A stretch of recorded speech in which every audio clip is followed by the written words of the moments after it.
Buenas tardes, apreciados participantes en este ciberseminario. Es un honor que agradezco a ERRI de Venezuela haberme invitado a conversar con ustedes en esta ocasión de celebración del Día de la Tierra. Justamente quisiera comenzar por la frase muy trillada: la Tierra es nuestro hogar. Efectivamente, desde que alcanzamos la categoría de Homo sapiens, así lo admitimos y nos adaptamos como especie a vivir en él. Pero realmente ese hogar no era tan agradable.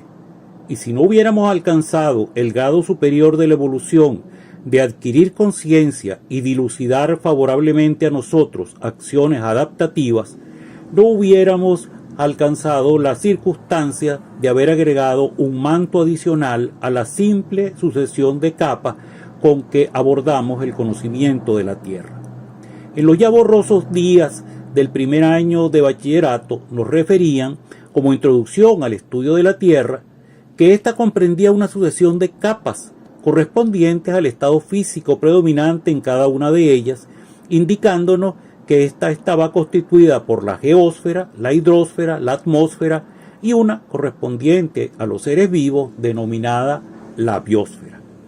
Ahora debemos agregar la antropósfera y la particular combinación del núcleo de la geósfera y de la ionosfera que hace posible la transmisión de ondas electromagnéticas.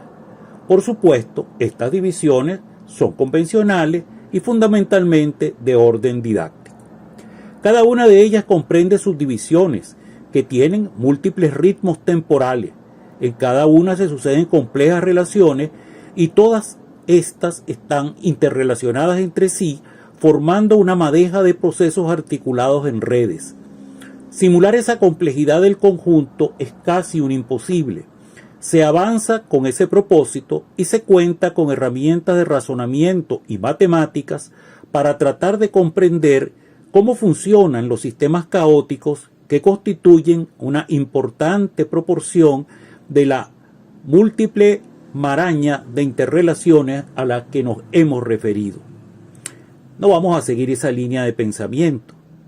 Mejor vamos a volver a nuestra simple concepción de las capas en que se divide la Tierra. En esta ocasión, de lo que queremos hablar es de cómo la información geográfica acopiada y ordenada sistemáticamente puede brindarnos información útil sobre lo complejo, haciéndolo comprensible a partir de un proceso que por otro lado comienza a inquietarnos y que trata de la relación entre la inteligencia humana y la acumulación, integración e interpretación de datos acumulados en un ordenador. Ciertamente comienza a cuestionarse porque hemos descubierto que las computadoras, a pesar de la escasa capacidad de almacenamiento respecto a nuestro cerebro, ejecutan con precisión la tarea de localizar datos y sus mecanismos de recuperación de información no deben luchar contra las fallas de memoria que tenemos los humanos. ¿Cuántas veces en nuestro hogar buscamos algo y no sabemos dónde lo guardamos? Los ordenadores siempre recuerdan dónde lo guardamos y lo encuentran. Pensemos en este sencillo ejemplo. ¿En cuánto influye la temperatura ambiente en la calidad de los huevos? Quizá solo aprendimos que hay que guardarlos en la nevera. Y si esta falla, no sabremos cuántos días se conservarán al natural. La computadora, si ha sido alimentada con suficientes datos de calidad de los huevos, conservados a diferentes temperaturas y por un tiempo sistemáticamente colectado, sí lo sabe. Y es capaz de aprender de ese dato y examinar nuestra despensa y decirnos hasta cuándo podemos hacer una torta de buena calidad. No vamos a hablar de inteligencia artificial, pero ella está tocando a nuestra puerta. Nuestro relato de hoy es tratar de comprender la conveniencia de la información geográfica en relación con el comportamiento y el estado de la Tierra. Partamos de nuestras esferas de bachillerato: la geósfera, la hidrosfera, la atmósfera y la biosfera. Agreguemos las nuevas capas de interacción, la antropósfera y la magnetosfera y las comunicaciones electrónicas. En la geósfera Los efectos geográficos visibles, que son los que queremos abordar, se expresan en la litosfera. Allí ocurren los procesos geológicos cuya manifestación son las formas de la Tierra que describen los geomorfólogos. Estas particulares formas de la Tierra fueron nuestro primer albergue: valles con agua fresca, sitios donde cazar y arboledas abundantes que fueron fuentes de frutos comestibles, y al pie de laderas con cuevas. Los procesos geológicos dan origen a acumulaciones de minerales que queremos usar, lo que induce a prospectar minas y a localizar explotaciones en proceso o abandonadas. Otros seres vivos también usan los recursos minerales de la litosfera, y nosotros se los facilitamos eligiendo los terrenos más apropiados para que puedan usar esos elementos que provee la Tierra y que ellos necesitan para su metabolismo. Claro está que con el fin de aprovecharlos nosotros para mantener nuestra propia existencia. La litosfera de repente trata de aliviar presiones acumuladas y ocurren los terremotos y quizás tsunamis si aquellos suceden en el mar. La frecuencia y localización de esos terremotos está asociada al movimiento de las capas que constituyen la litosfera. Los tiempos geológicos, medidos en milenios o millones de años, no pueden seguir las generaciones humanas, pero la acumulación de información sobre datos registrados de terremotos, deducidos de fuentes históricas o de memoria conservada en crónica o medidos con equipos contemporáneos, pueden ser acumulados y expresados en mapas, permitiendo ubicar áreas con mayor propensión al riesgo por movimientos telúricos. En plazos más cortos, podemos observar, localizar y ubicar sitios donde ocurren aludes y derrumbes, pero sus dimensiones y seguramente van a requerir un menor nivel de abstracción, lo que significa representarlos en mapas a una escala más grande. Los sistemas de información geográfica, al referir cada localización a un régimen de coordenadas, permiten cambiar las escalas sin la necesidad de redibujar los planos. El almacenamiento de datos permite recuperar los elementos que queremos representar y configurar un nuevo mapa con la información solicitada. Este breve relato de algunas de los múltiples procesos que ocurren en la litosfera va ilustrando el propósito de generar una infraestructura de datos espaciales para conocer nuestro hogar.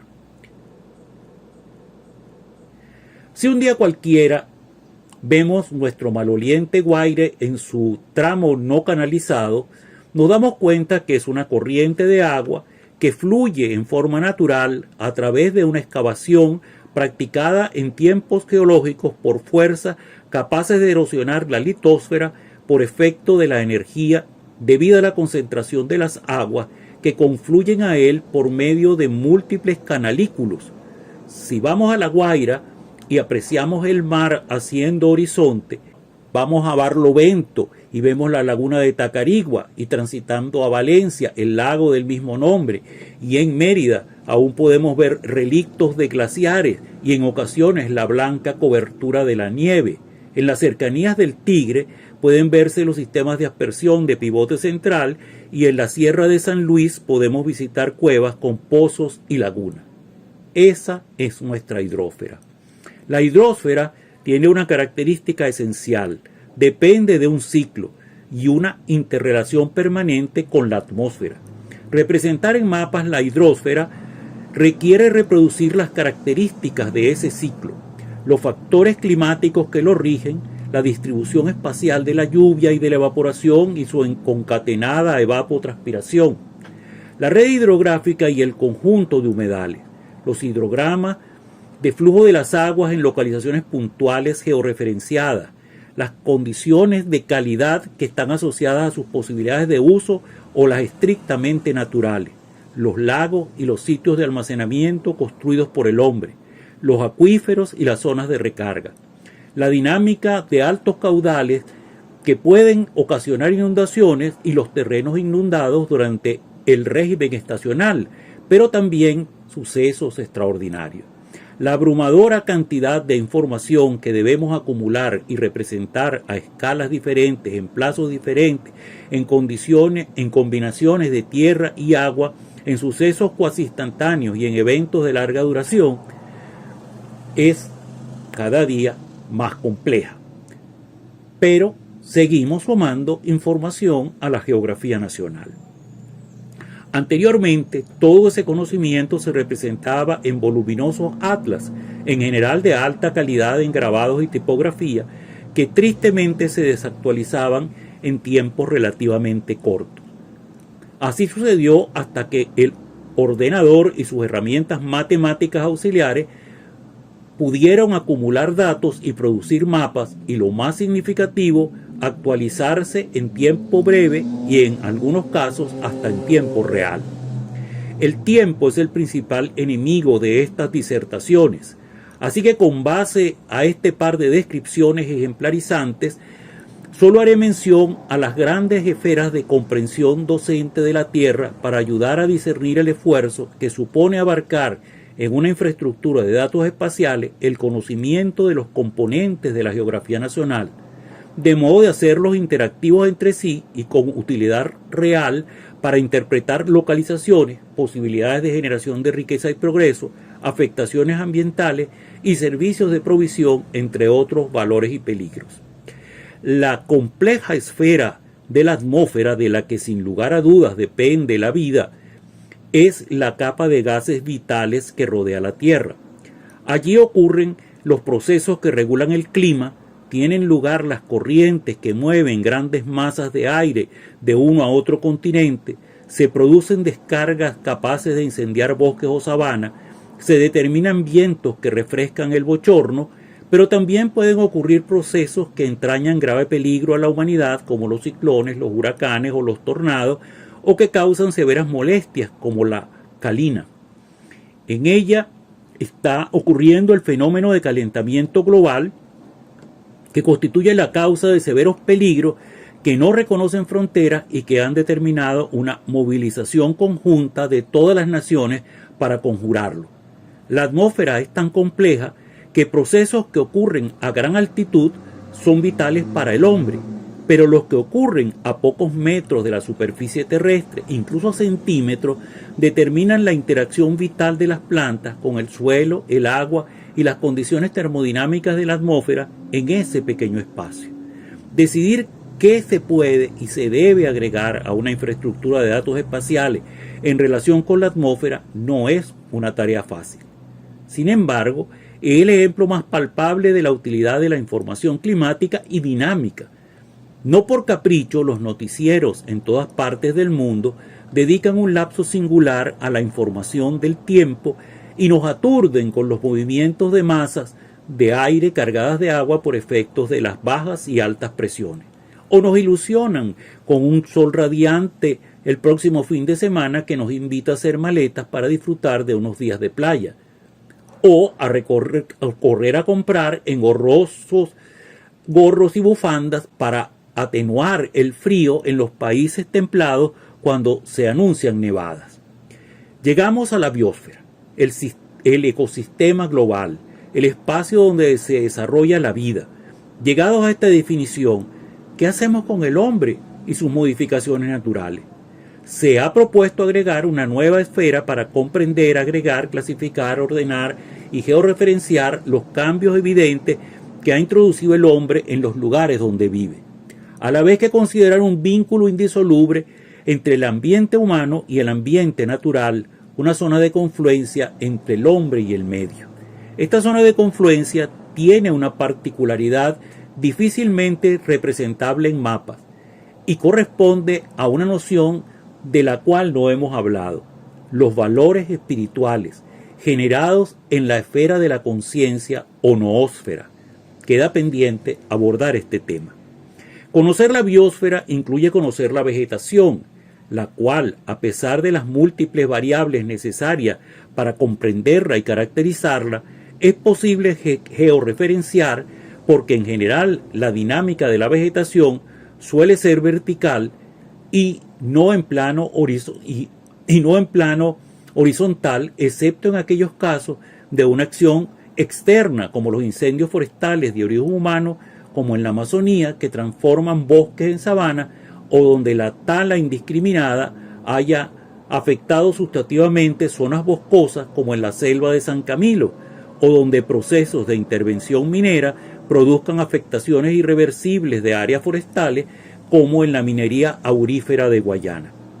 También incluye conocer la fauna, lo que resulta más complejo porque la fauna y particularmente algunas especies se mueven de un lugar a otro, por lo que en muchos casos lo que representamos cartográficamente son biotopos que corresponden a lugares donde, dadas sus características físicas, podrían habitar determinadas especies animales, o biocenosis, que es el conjunto de los seres vivos que habitan en un determinado lugar. Resta la antropósfera, que corresponde al hábitat humano. En ella ocurren multitud de relaciones y de funciones, actividades productivas como la agricultura en su sentido más amplio, actividades extractivas como la minería en todos sus órdenes y expresiones, actividades transformadoras como la industria, actividades que procuran confort como los servicios, actividades de comunicación, haciendo uso de la litósfera como las carreteras y ferrocarriles, de la hidrósfera como la navegación fluvial y marítima, o de la atmósfera como la aeronáutica. Y en este punto introducimos a nuestro último y más sofisticado medio de comunicación derivado de la electrónica, las ondas, y que requieren de la especial condición del electromagnetismo y la transmisión atmosférica. Por último, no podemos dejar las actividades culturales, que son la puerta a la noción superior de vivir y convivir. Y aquí necesariamente requiere una cita a la propuesta de biología cultural de Humberto Maturana y al devenir evolutivo del hombre, de Homo sapiens a Homo sapiens avans avans, tema que apenas comienzo a investigar, pero que deseo compartir con ustedes como una expresión de esperanza en la humanidad. Dice Silvana Escobar, resumiendo la tesis de Maturana, la palabra sapiens hace referencia a nuestra capacidad para el lenguaje y para razonar reflexivamente, que es posible precisamente gracias a la existencia del lenguaje. La expresión sapiens amens asocia esta capacidad para conversar con nuestra capacidad de amar, de encontrarnos el uno con el otro, porque amar es la emoción que funda la intimidad con el resto de los seres humanos, y precisamente este placer de hacer cosas juntos es lo que hace posible que surja el lenguaje. El segundo amans es que el amar ha sido y sigue siendo la emoción que nos ha guiado y aún nos guía en la deriva filogenética de nuestro linaje. Concluimos aquí, habiendo descrito la necesidad de conocer nuestro hogar, habiendo señalado la capacidad cibernética de acopiar, ordenar y procesar información, reconociendo que la inteligencia artificial puede llegar a razonar más sistemáticamente que nosotros por su capacidad para examinar todas las posibilidades, pero sin temor alguno al progreso cibernético, porque nuestros nuevos compañeros serán incorporados a nuestras vidas a partir de nuestra propia conciencia, y ésta seguirá un proceso tal como lo planteó Teilhard de Chardin al exponer su tesis sobre la evolución de la materia y su progreso hacia el espíritu, movida por la fuerza del amor que une sin destruir la identidad. Muchas gracias por su atención.